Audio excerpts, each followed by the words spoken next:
J'appelle la réunion à l'ordre. Bonsoir tout le monde. Aux gens à la maison, bonsoir à vous aussi. Je vais parcourir vite fait pour les bénéfices des gens à la maison. L'ordre du jour, on va parler du processus budgétaire avec la CSR. On va parler de l'utilisation de la salle Denis Richard. On va parler des changements à l'horaire de la collecte des ordures, l'éclairage de rue, puis 2 dossiers d'assainissement.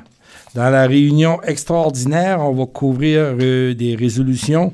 On va parler d'une entente pour des services professionnels pour le contrôle des animaux, contrat de déneigement, puis une entente avec Via Rail. Sur ça, mesdames et messieurs, bonne soirée. Madame la greffière, est-ce qu'on a eu une déclaration de conflit d'intérêt? Aucun. Est-ce qu'on a le quorum? Oui, nous avons le quorum. Mise à jour du processus budgétaire. Le directeur va nous faire la présentation. Puis lorsque la présentation... OK, c'est ça. Mise à jour du processus budgétaire. Je passe la parole au directeur.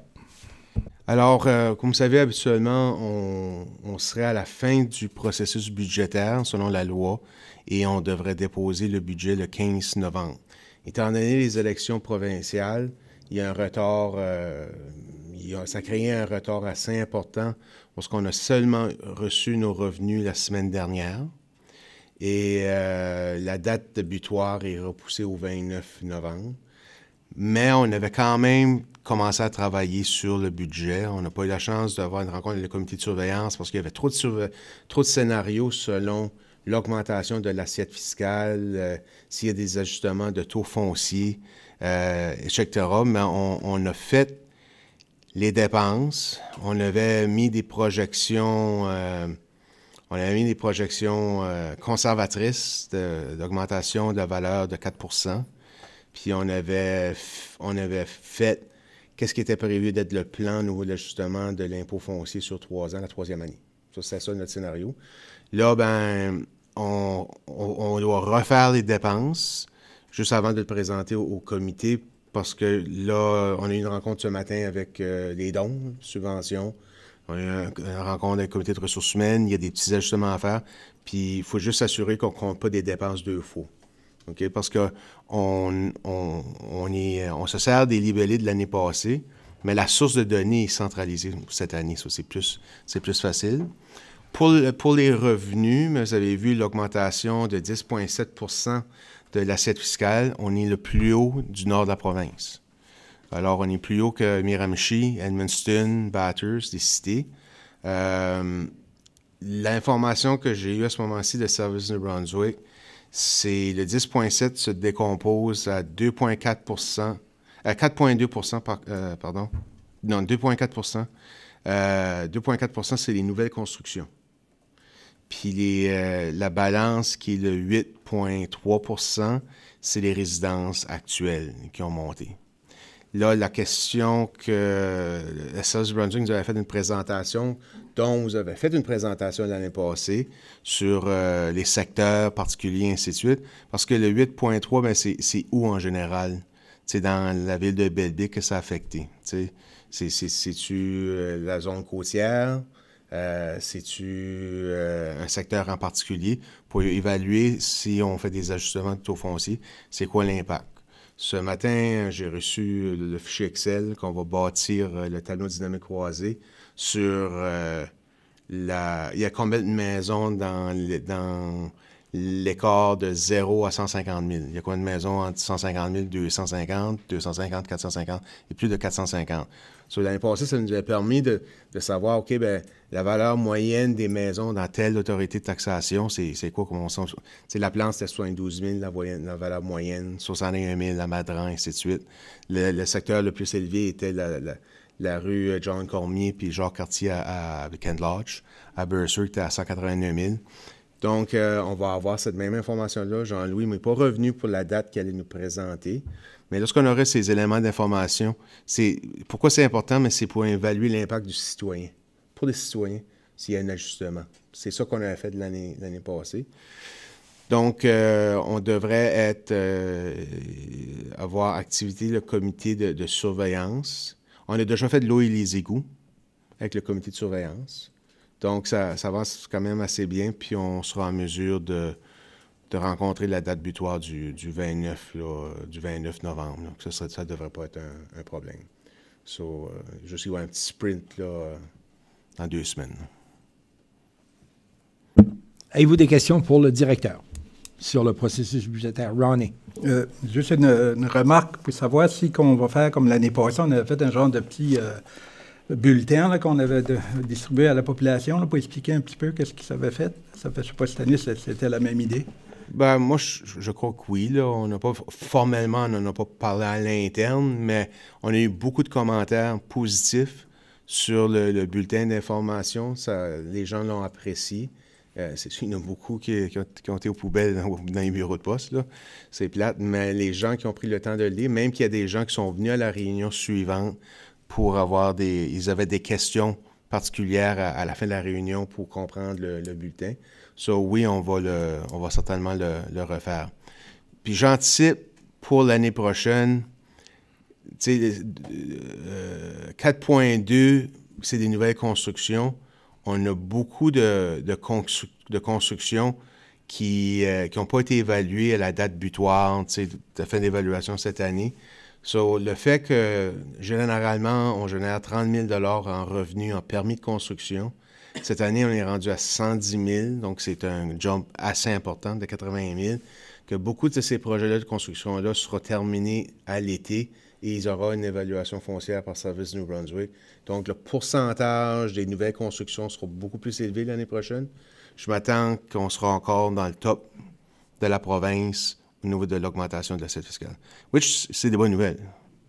C'est parce que ça reflète le travail d'équipe, autant au niveau de l'urbanisme que les développeurs, que la municipalité, avec notre programme d'incitatif, même si on n'a pas été retenu par SCHL, on a fait de l'excellent travail, ensemble en équipe.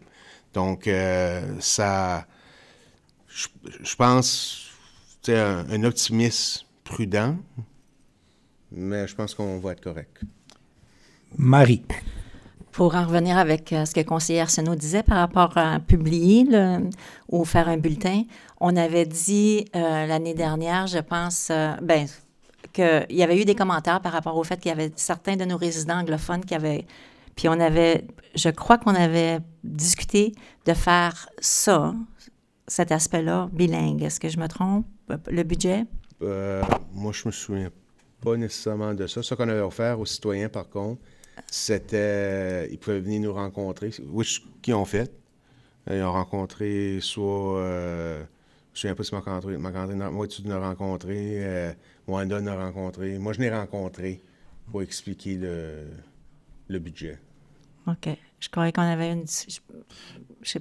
Est-ce qu'on pourrait inclure dans le bas ou à l'endos que si les gens veulent discuter de ce document-là dans la langue anglaise, tu donnes le numéro au bureau ou contact? Je crains que quelqu'un était venu ici, je pense. Je sais que ça va contre notre politique linguistique, il faut faire attention. Oui, parce que le plan municipal, il est juste en français. OK. Non, je faisais juste... Parce qu'il y avait eu une présentation l'année dernière, là, puis je me souviens... On l'avait rencontré, ce monsieur-là, quand même. OK. Merci. D'autres questions, commentaires? Point numéro 4, budget de la CSR, 2025. Là, je vais demander à Jocelyne d'aller au micro, sauf que c'est pas là qu'on va faire la présentation, c'est juste au cas où qu'il y aurait une question ou qu'il y aurait un point que Paulo voudrait rajouter ou aurait besoin de l'aide. Jocelyne est prêt. Puis si Jocelyne, ça prend trop longtemps, on va te tirer une chaise. Tu pourras t'asseoir. Monsieur le directeur, la parole est à vous. OK. Puis on s'excuse, lorsqu'on a produit le tableau, il était comme mal aligné. On vous enverra ce tableau ici, là, qu'il y a tout dans la même page. En 2024, notre contribution était 887 258. Donc, c'est divisé en code ou en ligne budgétaire. C'est le Fonds de services collaboratifs et d'aménagement régional qui est le corporatif. Il y a l'urbanisme, puis on avait un montant de FASR que je ne me souviens plus ce que ça veut dire, ces lettres-là, mais... OK, ouais, C'est ça, ça aide. Fonds d'aide des services régionaux de 149 000, qui allait pour le plan pour nous aider à construire le plan municipal. Il y avait la gestion des déchets, puis la gestion de la production d'électricité avec le gaz méthane au site d'enfouissement. Puis après ça, il y avait les différents départements, le tourisme, développement économique, développement communautaire, services de transport, comité de sécurité publique, puis il y avait le partage des coûts, mais dans cette ligne-là, en 2024, le partage des coûts comme la Superplex, le turf, la piscine, et ainsi de suite, bien, c'est certainement pas... c'était un petit peu plus que 304 000. Il n'y a pas nécessairement en 2024, mais en 2025, lorsqu'on la proposition du budget, après ça, j'ai le tableau des variances. 2025, je sais que je vais aller dans les variances, on va peut-être mieux expliquer qu'est-ce qu'il y a de différence en 2024 à 2025. Il y a une variance d'à peu près, puis on s'excuse, les parenthèses puis les moins, ça veut dire la même chose. C'est juste c'est une question de formatage. Là. Dans nos rapports, souvent, le parenthèse c'était un plus, là, puis le moins était un moins, là, mais là, ça veut dire la même chose. Il y avait une différence, là. Il y a moins d'une différence. Puis juste... Ça, honnêtement, je me souviens pas pourquoi il y avait un moins. C'est-tu parce qu'il y avait une adjointe administrative de moins qui t'appuyait ou... Dans quel service? Coopératif. Quel numéro? Service collaboratif, la première ligne. Là. Oui, l'année dernière, j'avais pas de soutien d'adjoint administratif, puis cette année, pour 2025, on proposait 25 d'une ressource. OK. Il y a une légère variance. C'est ça. Dans le fonds de services d'aménagement local, la différence, c'est le FASR qui est plus présent, qui augmente notre contribution de 49 000. 48 900 de plus que l'année passée. Donc, le 48 000, ça va nous coûter 424 au lieu de 357. C'est ça. Je vais... la production d'électricité, il n'y aura pas de part, puis ça, c'est... Il y a moins de revenus, mais il me semble que c'est parce qu'il y avait de la maintenance qui était prévue. Oui, c'est ça. Pour la génératrice, elle est hors fonction. Ça fait plusieurs mois parce qu'on a eu des problèmes techniques là, qu'on est en train de réparer. Donc, on n'a pas généré autant de revenus que prévu. Cela dit, la génératrice, elle est comme autosuffisante.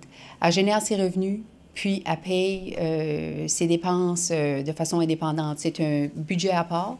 Donc, à chaque année, je pense qu'on a plusieurs centaines de mille de dollars. Je pense qu'on est dans les 600 000, là, mais je n'ai pas les chiffres devant moi. On est dans les centaines de mille de dollars dans un fonds de réserve.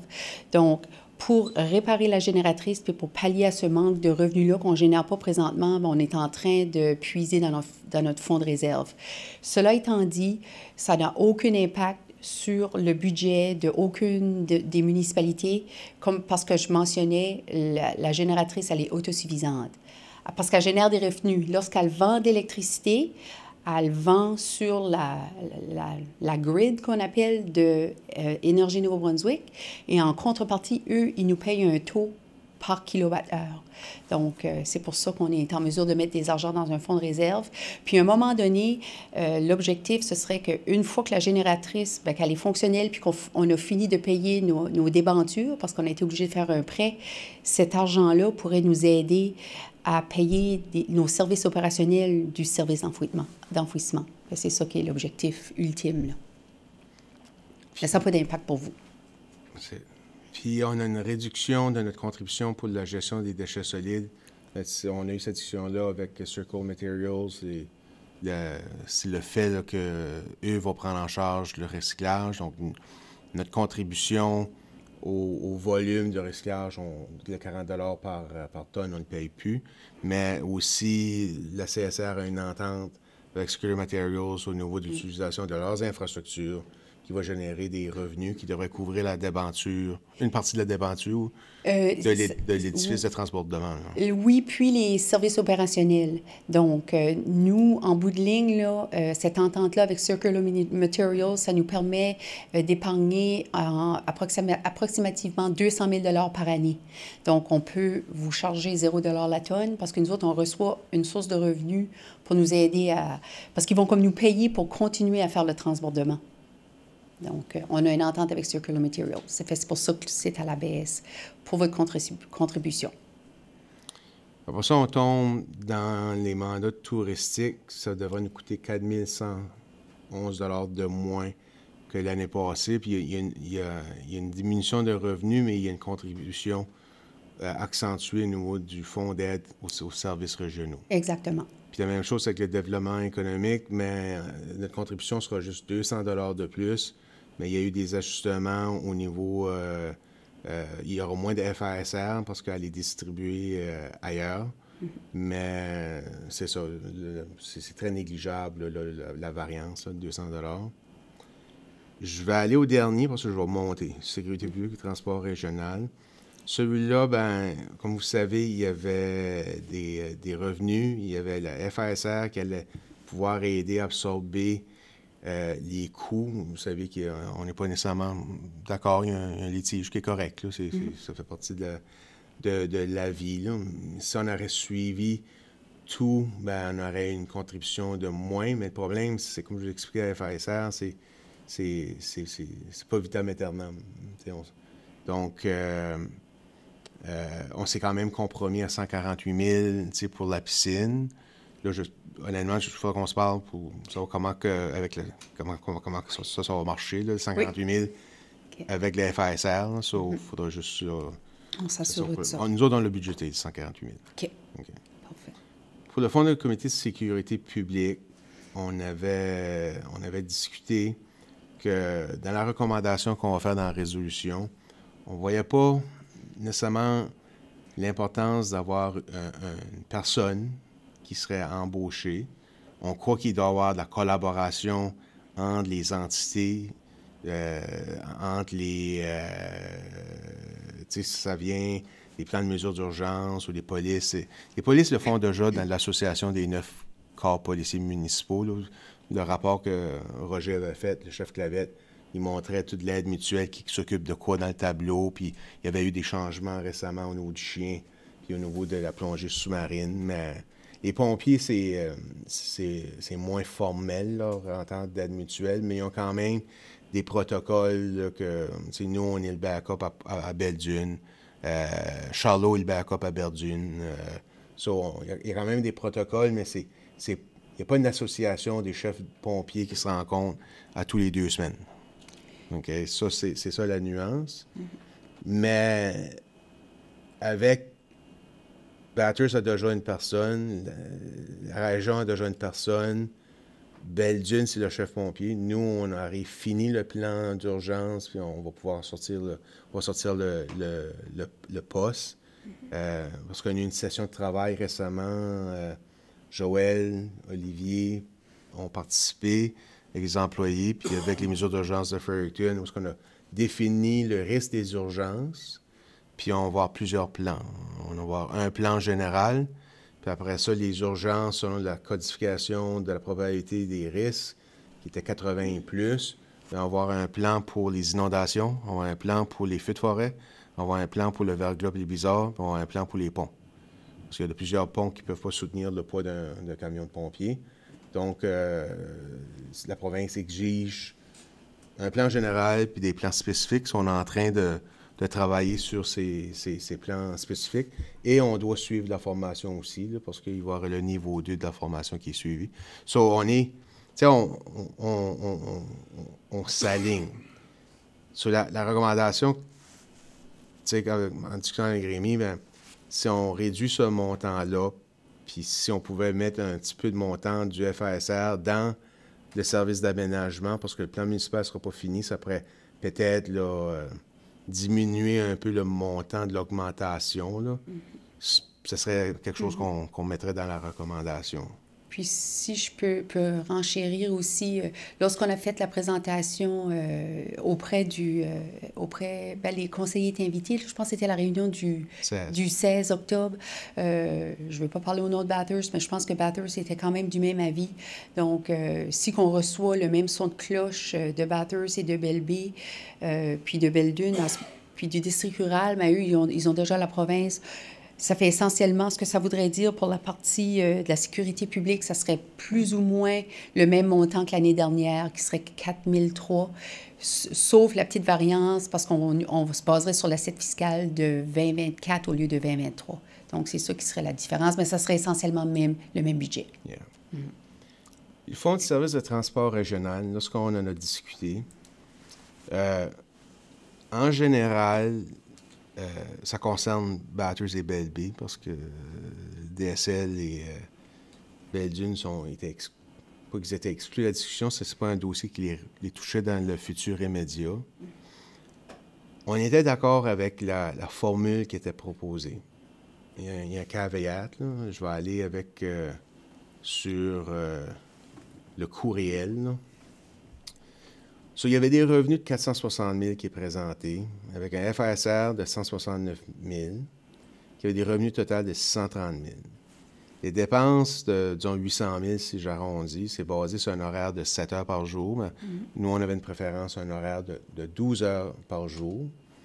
Ça faisait qu'il y avait un manque à gagner. Puis, si ma mémoire était bonne pour le 12 heures, c'était peut-être 94 000 notre code part. C'est 107 064. Donc, une augmentation, un écart par rapport à l'année dernière de 66 289. OK. Ouais.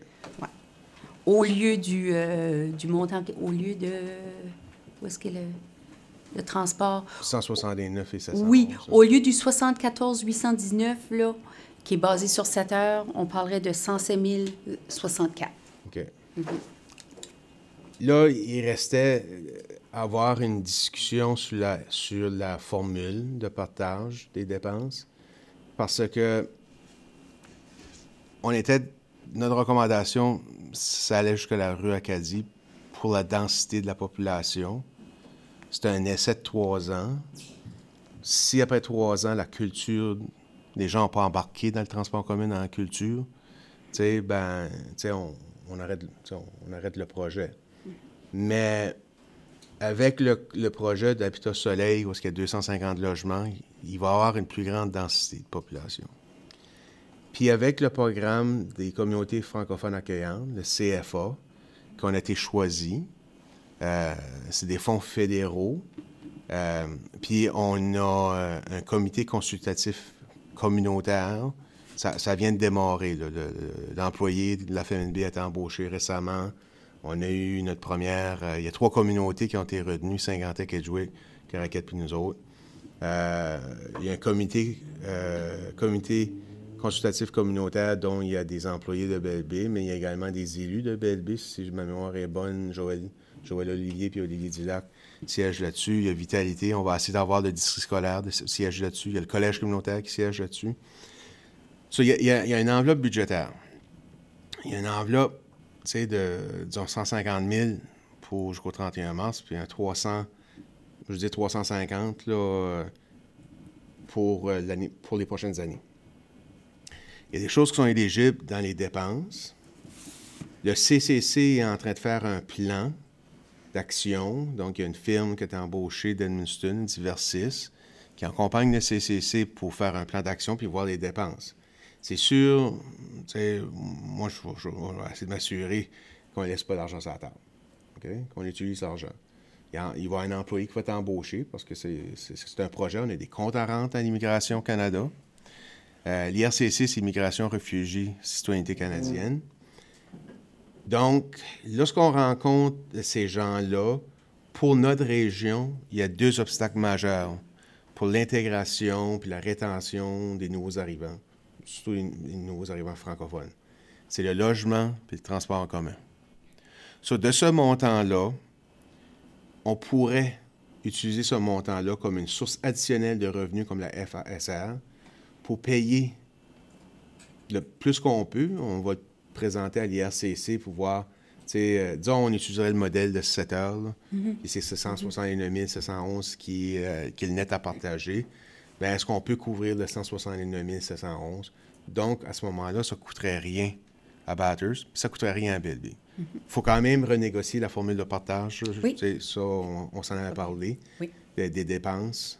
Mais ça, ça serait... Je pense que ça serait une bonne utilisation de ces fonds-là. Il va encore rester des fonds pour faire d'autres choses. Parce qu'il faut faire des activités d'intégration, il faut impliquer les entrepreneurs au niveau de l'intégration à la communauté, que les gens se sentent bien, pour que le taux de rétention soit très élevé, que les gens n'ont pas le goût de quitter la région pour aller vers des centres, des plus grands centres comme Montréal ou ainsi de suite. Donc, il y a cette enveloppe-là, elle sert à ça. Pour d'autres régions, c'est peut-être d'autres défis. Mais pour nous, on n'a pas le transport en commun. Puis, c'est la première chose qui nous est reprochée. Puis là, ça complète à la fin. Il y aurait des légers... le maximum, c'est ce statu quo. Le maximum serait 94 000 de variance par rapport à l'année passée. Mais là, ce que je vous ai dit pour le transport, la sécurité publique, si on peut déplacer un peu des FSR dans le service d'aménagement local, c'est définitivement moins, la variance est beaucoup moins par rapport. Ce serait quasiment la même chose, notre contribution à la CSR que l'an dernier. Fini, monsieur. Merci, Jocelyne. Merci, monsieur le directeur. Avez-vous des questions pour un ou l'autre ou les deux? Charles? Moi, j'aurais une question pour le transport en commun.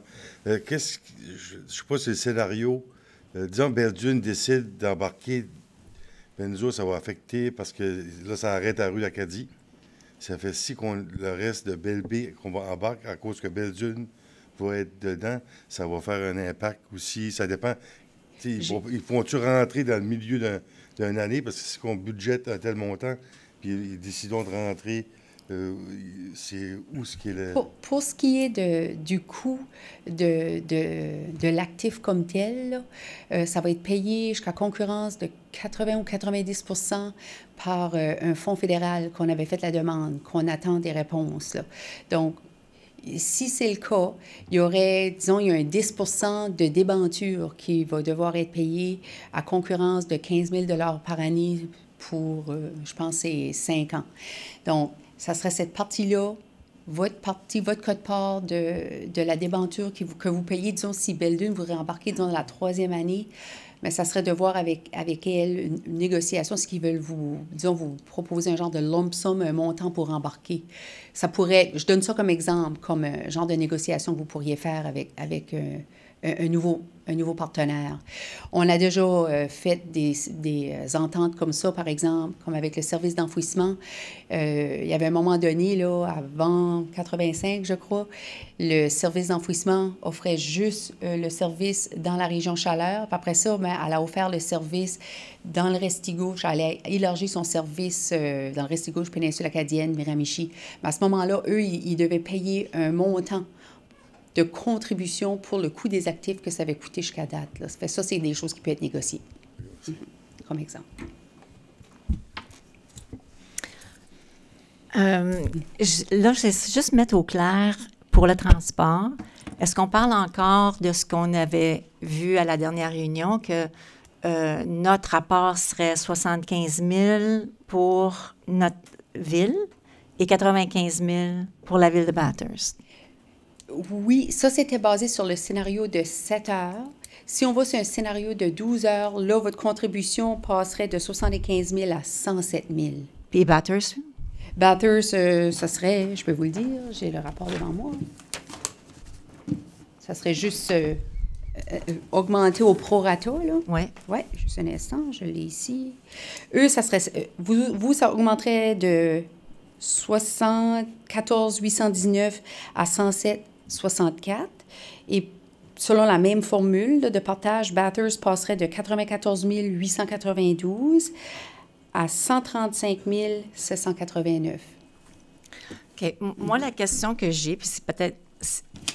C'est si on... Ça, c'est pour les projets pilotes de 3 ans. C'est ça. si on regarde ce que Belle Baie va avoir comme trajet, admettons, à partir qu'on a dit d'Acadie jusqu'à...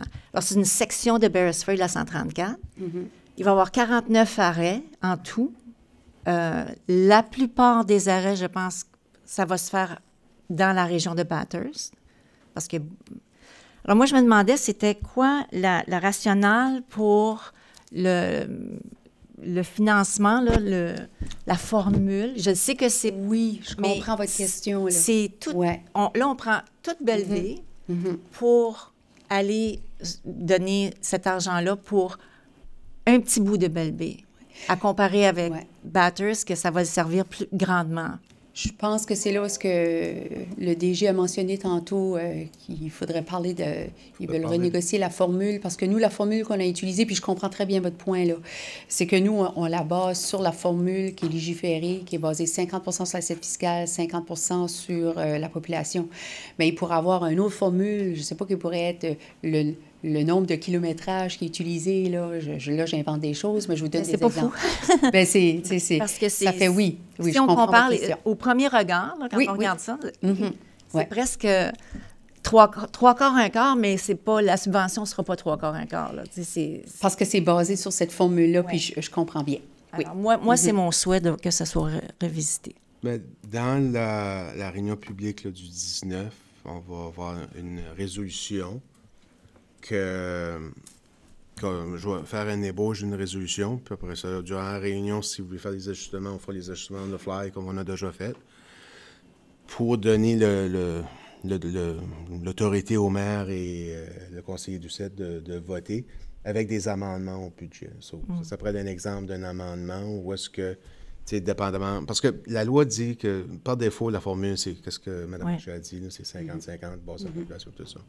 Mais vous avez vu dans d'autres dossiers qu'on peut arriver à d'autres formules si tous les partenaires sont d'accord autour de la table. C'est ça. Le kilométrage est un exemple. On peut prendre la même formule, mais juste prendre l'assiette fiscale de Beresford, qui représente 36 de l'assiette fiscale de Belle Baie, puis sa population. Cette partie-là. Pour les débuts, en tout cas.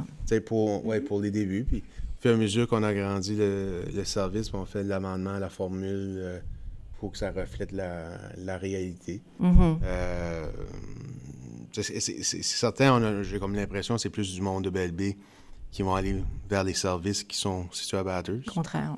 Donc, puis c'est ça. Souvent, ça a été des conditions au niveau du cru de s'assurer que les développements, comme le développement à côté du TIM, je me souviens, il y avait une condition que l'accessibilité... transport commun soit facile. Les 250 logements, ça va prendre du transport commun. Il va y avoir des logements abordables là-dedans. C'est peut-être des gens qui n'ont pas le moyen d'avoir un logement et un véhicule où ça payer. Là. Donc, ça, il y a de la place à négociation. Moi, ça va faire partie des amendements. Je crois que ça va faire partie des amendements qu'on voudrait apporter au 19 là, pour la résolution du budget. Moi, j'aurais une autre question, mais je ne sais pas si on a fini de discuter de le budget de la CSR. Oui, moi, j'ai fini. J'ai rien. Okay. Moi, j'aurais une question. C'est faire suite de celle-là à Charles tout à l'heure. Tu as répondu les coûts en capitaux. Mais qu'est-ce qui arrive des opérations si nous, seulement les moyens de prendre jusqu'à rue Acadie, puis tout d'un coup, Belle-Dune s'en va? Est-ce qu'on va être chargé, nous, de rue Acadie jusqu'aux limites de Pointe-Verte, mais est-ce qu'on n'a pas les moyens? Parce que là, il va y avoir des dépenses de plus de kilométrage, plus d'heures sur la route. Puis tout d'un coup, tu utilises la formule qui est là, on est forcé d'embarquer quelque chose qu'on ne peut pas se payer. Dans quel sens? Je veux dire, si Belle-Dune décide d'embarquer, si Belle-Dune embarque, les coûts d'opération vont augmenter. On se rendrait jusqu'à Belle-Dune, genre. C'est ça. OK. Mais tout d'un coup, il va y avoir des dépenses pour couvrir de rue Acadie jusqu'aux limites de Pointe-Verte. Mais nous, on ne peut pas aller. C'est pour ça qu'on arrête de rue Acadie. Est-ce qu'on serait forcé? Ou qu'on va envoyer la partie de la facture à Belle-Dune. Comment est-ce qu'on va la gérer, celle-là? Il n'y a personne qui peut être forcé, vraiment, si qu'il y a un changement dans le niveau d'opération qui est offert, avant même d'embarquer, que quelqu'un embarque, il faudra négocier ensemble pour s'assurer qu'on a une solution qui rencontre les besoins de tout le monde. Là. On ne peut pas juste embarquer de façon automatique. Là. OK. Selon moi, je ne peux pas voir ça. Là. Tu comprends la situation de Belle-Ville, Ouais. est-ce qu'on peut seulement se payer jusqu'à Euro-Acadie? C'est ça. Puis d'un coup, le partenaire qui n'était pas là au début décide d'embarquer, puis on vient de prolonger le réseau chez nous, mais on n'a pas les moyens. Non, ça ne peut pas Faudrait se faire. Il faudrait qu'il y aurait dans Vous les pouvez pas être ententes imposé que ça ne se fait pas tant et aussi Absolument. longtemps que tous les Oui. partenaires puissent. Oui. Puis Ce peut-être... ne serait pas un vote, là, ça serait vraiment que tous les partenaires soient d'accord. Là. C'est ça. Puis peut-être aussi que ça pourrait faire partie, si jamais que tout va bien, on va penser positivement puis qu'on va de l'avant, même avant qu'on débute le service, on pourrait se faire une entente dans ce sens-là pour protéger toutes les parties. Je pense que ça serait une très bonne idée. Ça pourrait faire partie de la résolution. Oui, absolument. OK. Oui, OK. bon point. Madame Larivière. Puis il y a aussi le Casey Irving là, qu'on a parlé tantôt. Est-ce que ça, c'est des discussions qui sont à venir ou bien est-ce que ce qu'on a vu, là, les chiffres, ça inclut ou non le fait que nous, on a un petit peu on a une réticence? Je crois que la dépense totale de 800 610 inclut toutes les dépenses des infrastructures, des quatre, là. Oui, ce qu'on a là, infrastructures, c'est le total. Là. Oui. Où est-ce qu'on nous, on n'était pas satisfait avec la ventilation des dépenses du Ouais. Irving. D'où là, on reconnaît qu'il y a un élément régional, mais qu'il faut qu'il y ait un exercice de ventilation qui soit un petit peu plus explicite. Donc, il se pourrait qu'il y ait un manque à gagner pour la CSR si on ne va pas de l'avant, nous. Bien, le manque à gagner avec la contribution, corrige-moi, là, le manque à gagner avec la contribution du FSR de 300 000, le manque à gagner réellement, c'est 3 794. Faut que je garde mes chiffres, là. Le 3794. C'est la part de Belle-Ville, là, il y a à l'écran, là, la dernière ligne. Là. Moi, je suis habituée avec mes formules. là. On l'a dit. Le fonds de développement, peux-tu le dire? Ah, toi, oui. Ah, là, OK. Oui. OK, fonds. Il y a 788 723 total des revenus, incluant le 300 000 de la FSR. Oui, c'est ça. Il y aurait les dépenses des quatre infrastructures. Bien, le Turf Actu-Rocher, il y a un excédent. Ça serait les trois autres. 800 610. Il y a un net à partager de 11 887, dont la cote-part de Belle-Ville, c'est 3 794. Si on ne contribue pas, c'est là, je te dis, il faut se parler parce que nous, on a budgété 148 000. Oui. Pour la piscine Oui. seulement. C'est ça. En 2024, si je ne me trompe pas. Hein? Vous parlez de 2024, là? non, de 148 000 ou pour 2025? OK, vous aviez contribué pour 2025. OK, parfait. Ça, il y aurait un manque à Ça, c'est gagner la 3 000. Oui, avec la piscine. Ah, c'est pour ça que c'est le 3 000. Il y aurait C'est ce 3 bout-là que je n'avais pas capté. 794. Oui. Mais si la FSR ne serait C'est pas là, t'sais. Puis la FSR, c'est pour 1 an seulement, là, en passant, là. Ah, OK. Fait, on a encore une autre année, on a encore l'occasion de travailler ensemble pour trouver une autre solution, là. On a un autre 12 mois, à partir de janvier. Ce manque à gagner-là, si on ne le paye pas, de quelle façon tu vas le récupérer? Je le paierai de mes propres poches. Non, c'est pas vrai. Je ne le conseille pas, là, parce que c'est juste pour 1 an. L'année prochaine, ça pourrait coûter cher. Non, regarde, c'est pas 3 000, là.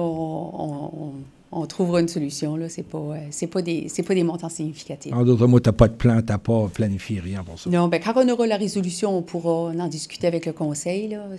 Si c'était des gros montants significatifs, mais moi, je vois pas ça très Puis, est-ce que tu as eu la permission d'utiliser le FSR? Pour 2025 seulement. OK. Oui. En 2026... C'est ça, il faut trouver, à partir de janvier, il faudrait trouver une autre solution si c'est possible, là, à partir de janvier, avec tous les parties prenantes. Moi, c'est le 3 000, c'est ce bout-là que je pensais qu'on parlait d'une... C'était 140, chose de même. De beaucoup plus d'argent que ça, là. Oui, que le mais 3. vous vous souvenez, dans la résolution qui avait été faite, c'est que le FSR n'est pas un fonds en permanence. Puis Mme Achille vient de le confirmer. Il reste 1 an.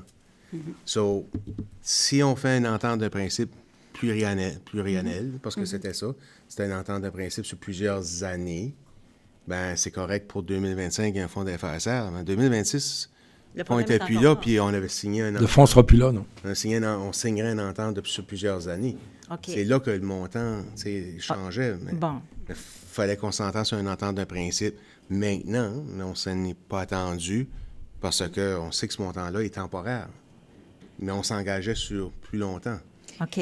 Mais l'entente de principe, cependant, était conditionnelle à une contribution à long terme du FASR. Ça fait, c'est certain qu'il n'y a personne qui était prêt à signer non plus les autres parties, parce que là, l'engagement est seulement sur 1 an. Elle était quand même conditionnelle à une contribution à plus long terme. Ça fait, mais là, c'est juste 1 an, donc il faudra trouver une autre solution. Avez-vous d'autres questions ou commentaires? Merci. Merci beaucoup. Point numéro 5. Utilisation de la salle Denis Richard. Je l'ai apporté l'autre jour, M. le maire, mais c'est suite à des courriels que j'ai reçus de certains conseillers. C'est qu'il y avait eu une discussion à un moment donné, puis je pense qu'on n'a pas tous compris la même chose. Il y a de la confusion qui a été créée. Au sein des employés, ils avaient compris toute la même chose, que c'était seulement utilisé pour les spectacles, parce qu'on l'a validé. Qu'est-ce que vous avez compris? Puis moi, j'avais compris également ça, mais qu'il y avait moi, je me disais qu'il y avait probablement certaines ouvertures. Puis après ça, on a eu des situations qui se sont produites de gens qui voulaient utiliser la salle. Pour nous, on a besoin ce soir de vous. C'est une directive claire. Comment que vous voulez qu'on gère la salle Denis Richard? Peut-être le fait qu'on voulait changer le nom a porté à confusion. En changeant le nom, ça réserve exclusivement seulement des activités qui sont des spectacles. Je ne sais pas. Mais on a vraiment besoin d'une directive claire de vous autres pour dire, regarde, la salle Denis Richard, c'est réservé pour ça en priorité. Et il peut y avoir d'autres types d'événements. Il y a une clause grand-père avec les cadettes, ça, c'était déjà réglé. Mais nous, ça va simplifier parce qu'il n'y a pas personne, des employés qui veut créer un chaos avec des réservations ou ainsi de suite. C'est juste, on veut juste que ça soit clair. Comment vous voulez qu'on la gère? J'ouvre le plancher aux commentaires. Gaston.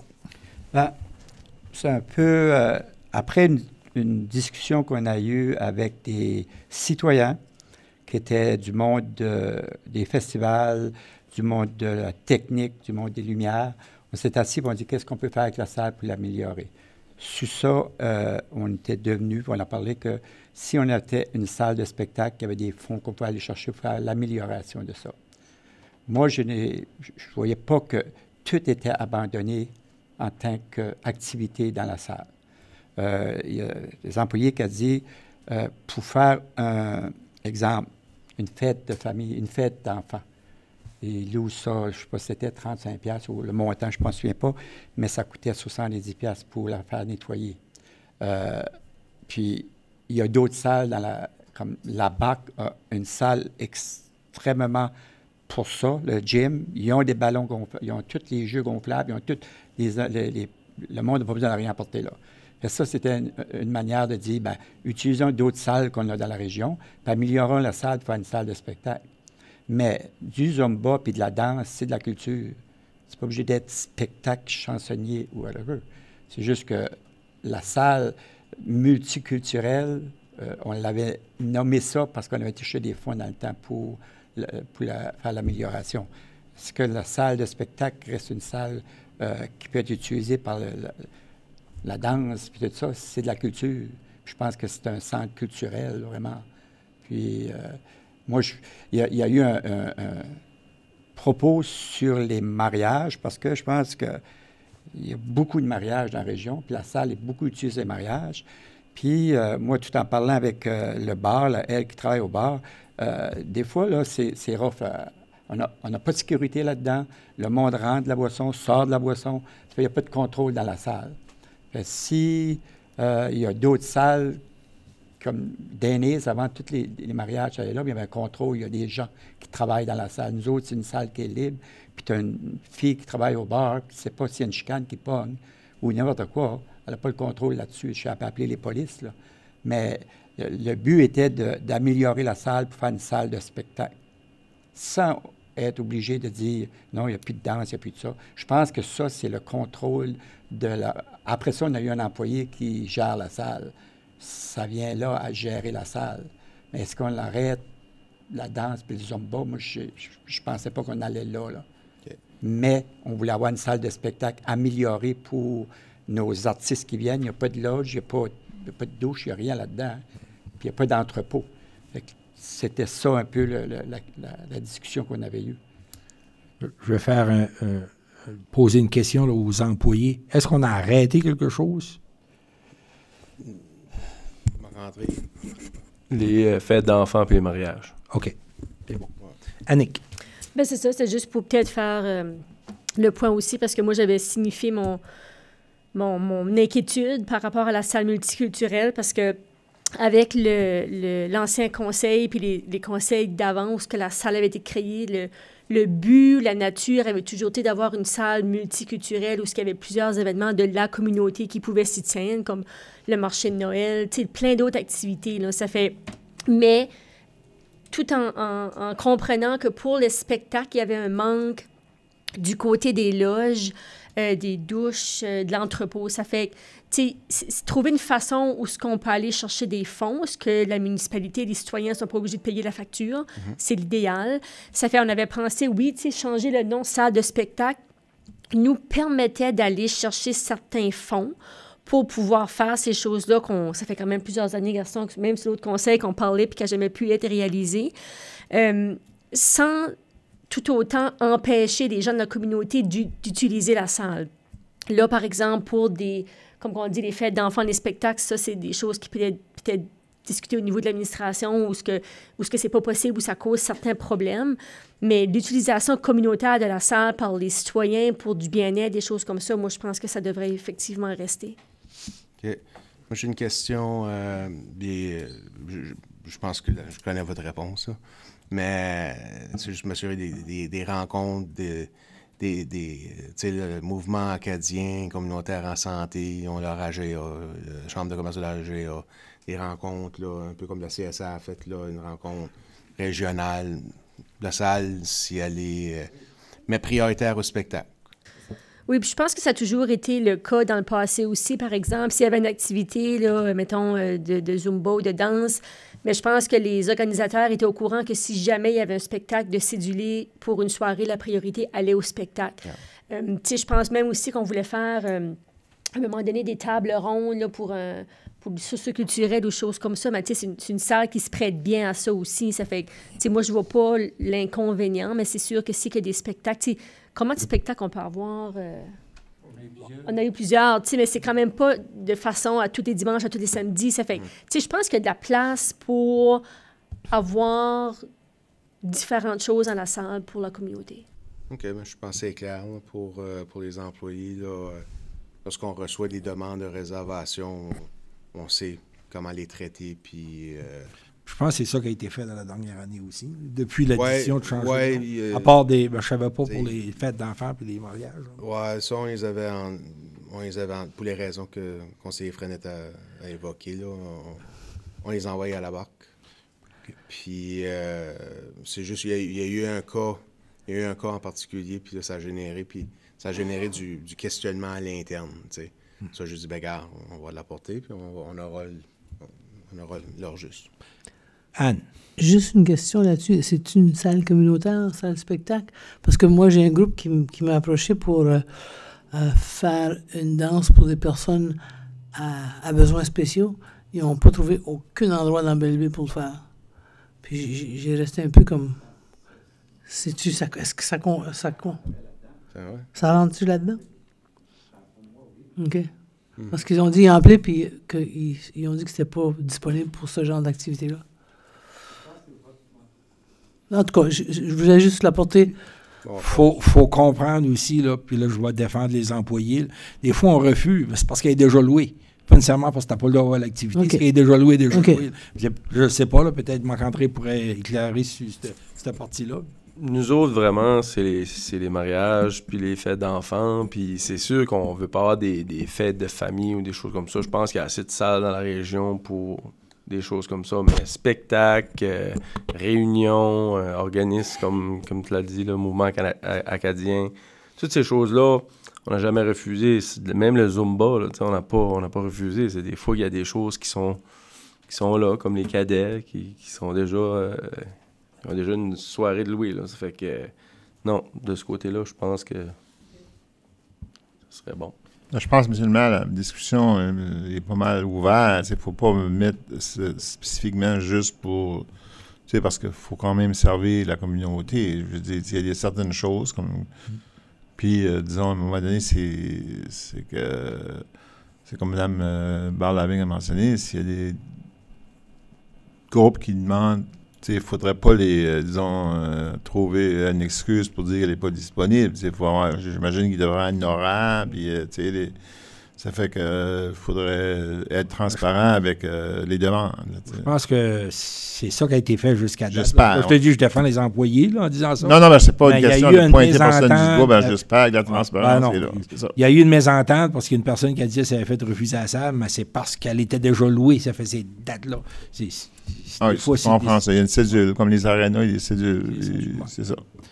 C'est comme ça, les employés, vous avez assez d'informations. On continue. C'est beau? Oui. Changement d'horaire pour la collecte des déchets. Je vais laisser mon collègue, là, M. Godin, répondre.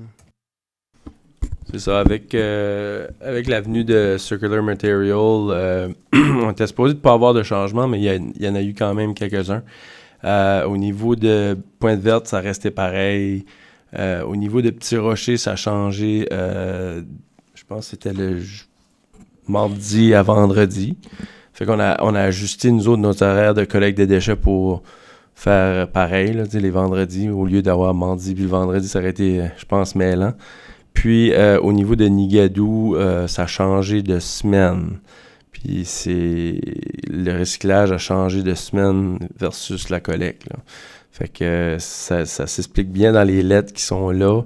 Je pense que les citoyens, il va quand même avoir, je pense, un petit peu de mélange qui va se faire, mais je pense qu'avec l'information que Béatrice a envoyée dans la poste, puis avec nos posts Facebook, je pense qu'on va couvrir la plupart de la population là, avec ce changement-là. Là. Je pense qu'ils vont avoir l'information nécessaire. Avez-vous des questions pour le directeur adjoint? Parfait. Point numéro 7, éclairage de rue. Je vais peut-être demander au conseiller Olivier, parce que c'est lui qui avait commencé la démarche. Puis après ça, là, vous présenter qu'est-ce qu'on propose de faire.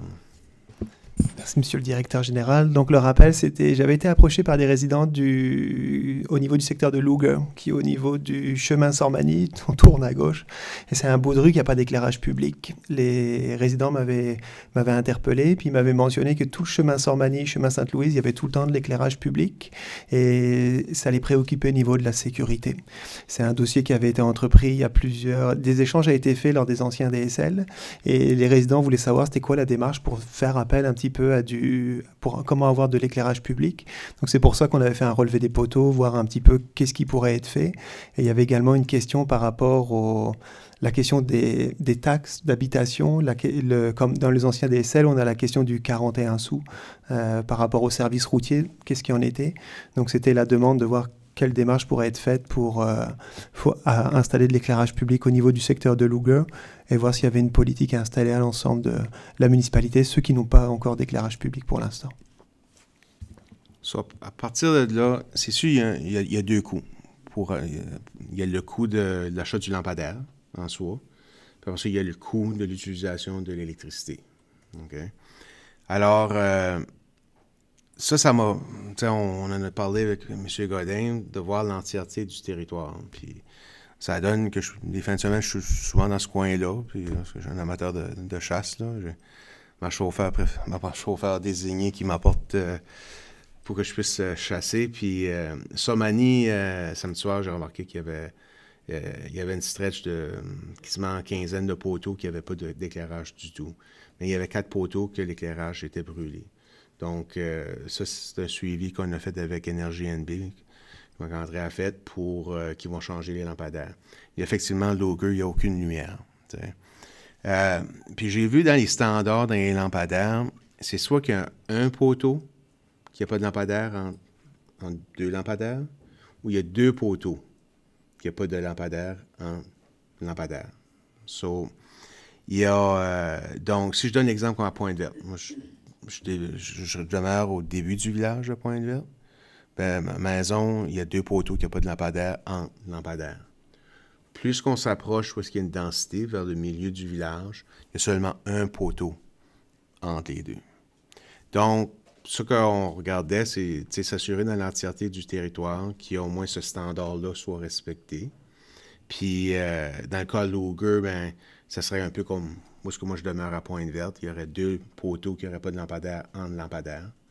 Puis, on fera toutes les bouts de chemin, Free Grain, Saint-Rosette, avec le temps, là. On va toutes les faire, s'assurer que... C'est le coût, c'est sûr, il y a une bonne... Tu sais, la valeur des maisons, puis si on regarde la dépense, il y a une bonne fraction, tu sais, de l'impôt foncier va aller vers, tu sais, l'électricité. Mais si on regarde sécurité publique, tu sais, il fait noir. Tu sais, donc, c'est pas une zone éclairée. Tu sais, c'est pas juste pour les citoyens qui veulent marcher, c'est également pour s'il y a des animaux dans le chemin. Tu sais, ça peut être dangereux. Donc, c'est ça qu'on voulait vous présenter. C'est ça notre plan. On ferait les démarches là, après d'NRGNB pour Luger. Puis, durant les 6 prochains mois où ce qui fait noir de bonheur, ben, on va faire le tour de toutes les rues, puis voir où est-ce qu'il y a des problèmes d'éclairage. Avez-vous des questions pour soit Joël ou le directeur? Marie? On regarde à combien de temps pour ça? Une fois qu'on a parlé avec Énergie Nouveau-Brunswick, est-ce que c'est quelque chose qui peut se faire dans un délai respectable ou est-ce qu'on parle d'années? De quoi on parle quand on veut avoir des lumières? Je dirais à l'intérieur d'un mois et demi, ça serait installé. Là. Dans ceux-là qu'on a eu à faire dans la région de Beresford, c'est à peu près ce délai-là qu'on a eu, mais je pourrais vérifier de nouveau avec Serge là, exactement le délai, mais c'était... Ça serait des nouveaux poteaux. Oui, c'est ça. C'est toute une nouvelle installation. Ouais. Mais ça, ils sont habitués de le faire. Là. Pas les poteaux. Non, pas les poteaux. C'est juste l'installation des lampadaires. Juste les lampadaires, oui. Ça pourrait être fait assez rapidement. Ah, ben. Anne. Je suis juste curieuse de savoir si les routes dans les DSL, est-ce que les lampadaires font partie du développement des routes? Est-ce que c'est notre responsabilité? Oui, on reçoit, tous les mois, on reçoit la facture des lampadaires des DSL. OK. Merci. D'autres commentaires, questions?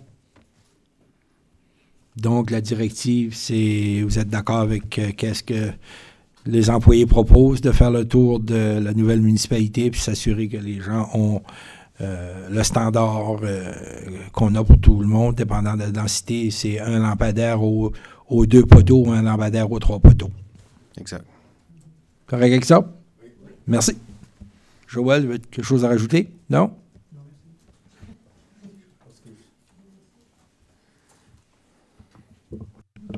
Point numéro 8, assainissement du centre Raoul Charret. Okay, on a 2 dossiers d'assainissement. C'est correct, monsieur le maire, je vais traiter. Allez-y avec les 2, 8 et 9. Donc, le centre Raoul Charret procédait à des projets d'agrandissement. Puis lorsqu'il y a eu des tests qui ont été faits, ils ont découvert une quantité assez considérable d'hydrocarbures, donc de pétrole dans le sol. Donc, il faut nettoyer. Il faut remédier à la situation. Vous avez vu dans la lettre, là, il y a déjà à peu près 9 000 $ de dépensés. Puis il nous resterait un autre 25 000 $ plus taxes là, à adresser au niveau de la situation. C'est pas comme si on a une décision à prendre. La décision est déjà prise. Il faut remédier à la situation.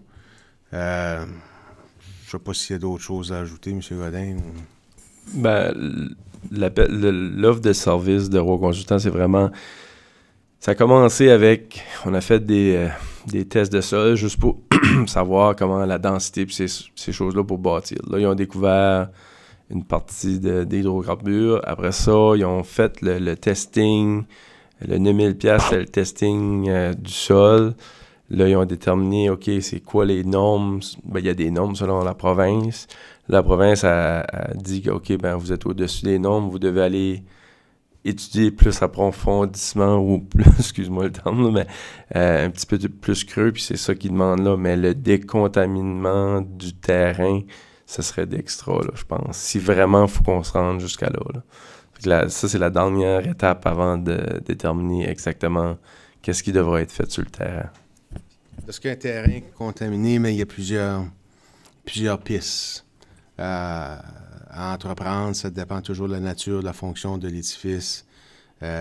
Si c'est recouvert d'un pavé, d'un stationnement, s'il y a une section plus problématique qu'une autre, elle est recouverte d'un pavé, donc c'est un sealer naturel. Donc, c'est suite à l'étude qu'on va voir s'il faut remplacer ou non de la terre ou ainsi de suite. Là. D'autres questions? Gaston. Tu dis que le centre serait bâti par-dessus des terres contaminées aussi? De mon interprétation de la lettre, parce que là, il parle de creuser dans le parking à certains endroits. S'il y en a en arrière, il y en a à côté, puis il y en a dans le parking, on va assumer qu'il y en a. Parce que c'est pas si vieux que ça, ce bâtiment-là. Les règles, je sais, mais les règles changent. Oui, mais je dis, les ingénieurs ont dû faire des tests dans le temps qu'ils l'ont bâti, mais c'est pas si vieux que ça. Là. Mais souvent, c'est des règles d'environnement, parce que le prochain dossier est intéressant. Marie? C'est un peu dans ma question, c'est d'où ça vient, ça? C'est cette contamination-là, est-ce qu'on le sait? Il y avait une vieille école, je crois, de mémoire, donc il devait être fuelé, il devait être chauffé au fuel. Donc, il aurait dû avoir des échappements de réservoirs. Dans l'époque, je ne crois pas qu'ils mettaient des réservoirs dans la terre, mais il devait avoir des réservoirs. Puis c'est comme le prochain dossier, tout a commencé en 2004. C'est trop loin en arrière pour aller chercher un coupable puis d'aller essayer de... C'est trop... on peut même pas... La loi dit que la responsabilité est au propriétaire actuel. C'est ça. C'est ce qui arrive, ça fait... Il y a eu une école là pendant plusieurs années, là. Puis c'était chauffé à fond de neige. C'est vrai qu'il y avait des tanks de... Je sais que c'est vieux, là, mais est-ce que les assurances couvrent ça? Là, je sais que la province a une école, pas nécessairement d'assurance. Ben. Je ne penserais pas, non. On peut vérifier, là, mais on n'a pas de police. Ouais. Nous, on n'a pas, puis le ministère de l'Éducation n'a pas, ça, je peux te le confirmer. Ouais.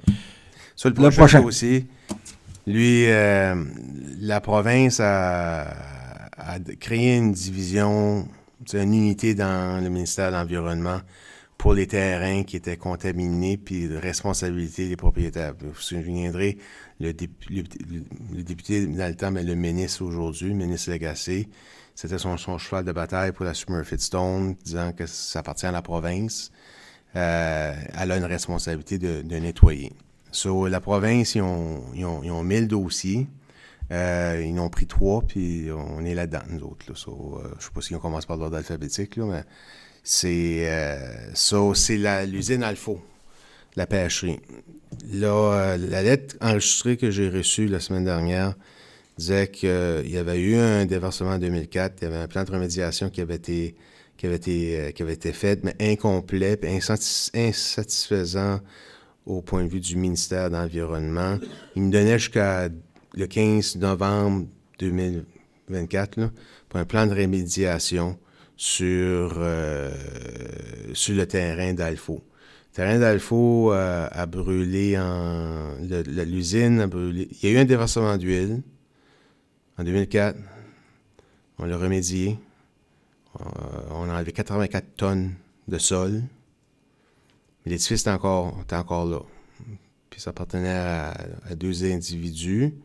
Ça a été vendu à des frères Sullivan. Ça a brûlé. En 2008, ça a été nettoyé parce que c'était les Jeux d'Acadie. 2010, c'est devenu la propriété de la municipalité. Puis après ça, il y a eu des projets. Tu sais, depuis, c'est exactement où est-ce que c'est du quai, la Saint-Denis-Boudreau, puis... moi, ma réponse, c'était, je vais à une réunion, mais on a investi des millions, puis 20 ans plus tard, vous vous réveillez. Tu sais. Ceux-là, ils étaient beaucoup plus accommodants. Ils ne vont pas nous demander de défaire à rien et de nettoyer. Ils veulent simplement avoir une lettre de notre part qui indique tout ce qui a été fait à partir de 2004. Ça, on avait un rôle à jouer avec le déversement, mais surtout à partir de 2007, le feu, puis comment ça a été nettoyé. Ça, le problème, c'est récapituler toute l'information. C'est sûr, le développement du quai, qui est récent, on a Mme Courtin qui est ici, puis avec tout l'ouvrage qui a été fait en 2024, 2023, on a M. Poirier qui est présent, on a M. Godin qui a été, pendant une courte période de temps, DG du village de Petit-Rocher. On a Ronald Leblanc qui était aux travaux publics. On a encore le contracteur local qui a fait les choses. Donc, on doit produire une lettre. On doit avoir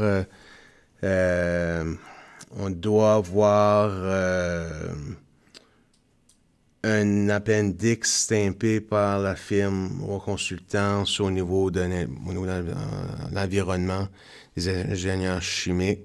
Puis il faudra mettre une clause dans la documentation que si jamais il y a de la construction qui a une fondation, il faudra que le terrain soit réévalué et remédié en conséquence.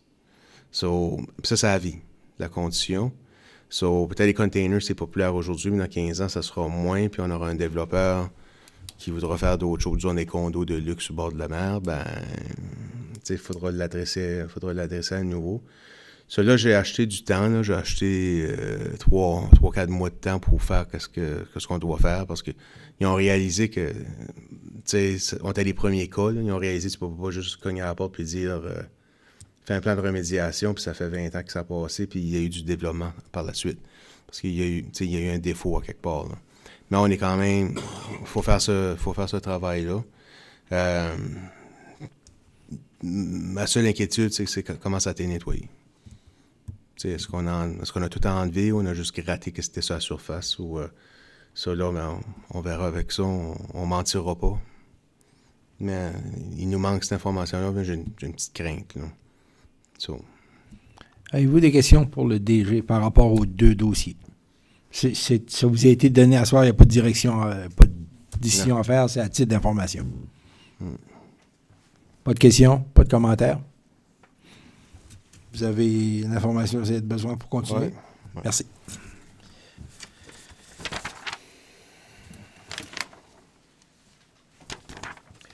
Point numéro 10, demande de Via Rail Canada. J'ai reçu un appel, je pense à M. Desjardins, ou l'évêque. En tout cas, un employé de Via Rail. Via Rail sont en difficulté financière, puis ils sont en train de faire un exercice de rationalisation où est-ce qu'ils essaient de couper toutes les dépenses possibles et imaginables. OK? Il y a une petite dépense ici à Petit Rocher qu'on leur envoie une facture une fois par année. C'est quoi, 3 000 3 500, maximum 3 500. C'est pour le déneigement. On a la petite gare. D'ailleurs, il y avait 400 personnes l'an passé qui l'ont utilisé. Donc, c'est un service qui est utilisé. Sauf que Via Rail, dans leur exercice de rationalisation, ils ne veulent plus payer ces frais-là. C'est pas juste pour nous autres Belle-Baie, c'est pour partout ce qui va y avoir une petite gare communautaire. Si qu'on veut travailler avec Via Rail, puis s'occuper de la gare, puis s'occuper du déneigement, ils vont continuer à offrir le service. Si qu'on ne peut pas s'entendre, il y a possibilité qu'ils arrêtent le service.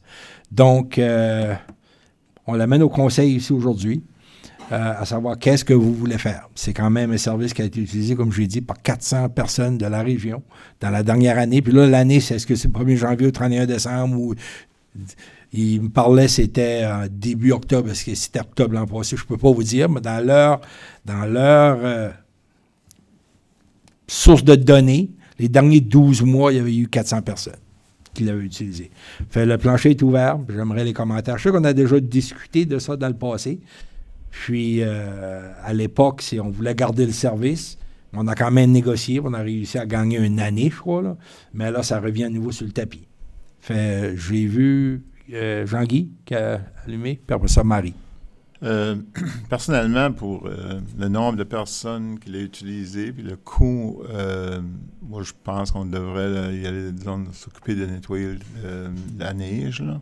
Mais là, la question que j'ai, c'est que, c'est comme, je dirais pas l'aménagement, là, mais le terrain, disons, à un moment donné, je sais pas, moi, sais-tu qu'il faut qu'on s'occupe, disons, si jamais il y a nettoyé la neige, mais disons, s'il n'y a jamais il y aurait de la gravelle à mettre sur le terrain, si nous autres, qu'on entretienne le terrain, je sais pas, ça devrait pas être un grand terrain, là, mais tu sais, c'est-tu juste il nous manque juste de nettoyer la neige, c'est ça? Au moment où on se parle, ils veulent juste arrêter ce petit irritant-là qui est 3 500 $ par année. Okay. Mais il faudrait relire l'entente, puis je ne l'ai pas en avant de moi. OK.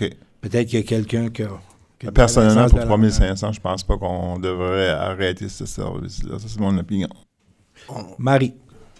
Quand ils disent arrêter le service, ils veulent dire que les gens ne peuvent plus descendre, là. C'est tout. ça. Ouais. Ils rabattent ce qui est la gare la plus. Descendre, parce que personne ne monte là. Mm-hmm. Puis la petite cabane, la belle petite maison, là, c'est à qui, ça? C'est à nous, ça. Ouais. Ça veut dire qu'on s'occuperait de ce qui est à nous, en fait. Fait que je suis d'avis de conseiller Grant. J'ai vu Annick. Ça, j'irai avec Ronnie puis Gaston. Même chose pour moi. Je pense que pour le 3 000 $ pour les gens qui prennent ce service-là, je pense que je le continuerai. Ronnie? Je suis de la même opinion qu'on devrait continuer le service là, pour le montant d'argent que ça nous coûte. Là, puis les gens n'ont pas besoin d'aller à Bathurst. Ça fait un achalandage dans le village. Ça donne de la clientèle dans les hôtels. Gaston? Moi, je suis d'accord avec ça. Puis, Marie, on peut monter puis descendre. Le monde le prend pour monter à Montréal ou à la Batte. Tu peux pas. D'après ce que j'ai compris, c'est qu'on ne peut pas monter à Petit-Roger. Faut qu'il soit batteuse pour acheter, pour monter. Non, ben tu peux le faire à travers de ton téléphone. Ah, fait que tu peux avoir ton billet et t'es en bas. Ah, OK, oui. parce qu'il y a eu un. En tout cas, moi, on m'avait dit qu'il pouvait seulement monter à Bathurst, mais que tu pouvais descendre à Petit-Rocher. Ah, bien, c'est encore. Raison de plus pour le nettoyer. Ça fait un consensus. On va garder, on va mandater nos employés de renégocier l'entente puis d'enlever cet irritant-là. Puis... À la session extraordinaire, on a préparé 2 résolutions dépendamment. C'était oui ou un non. Là, on pourra faire la résolution. À la prochaine. À la prochaine réunion. Puis on n'a pas à... l'entente. Je pense qu'on envoie l'extrait de la résolution. Ça va être correct pour l'entente. L'entente des 46 pages. So, 46 pages pour 3 000 $. Là. OK.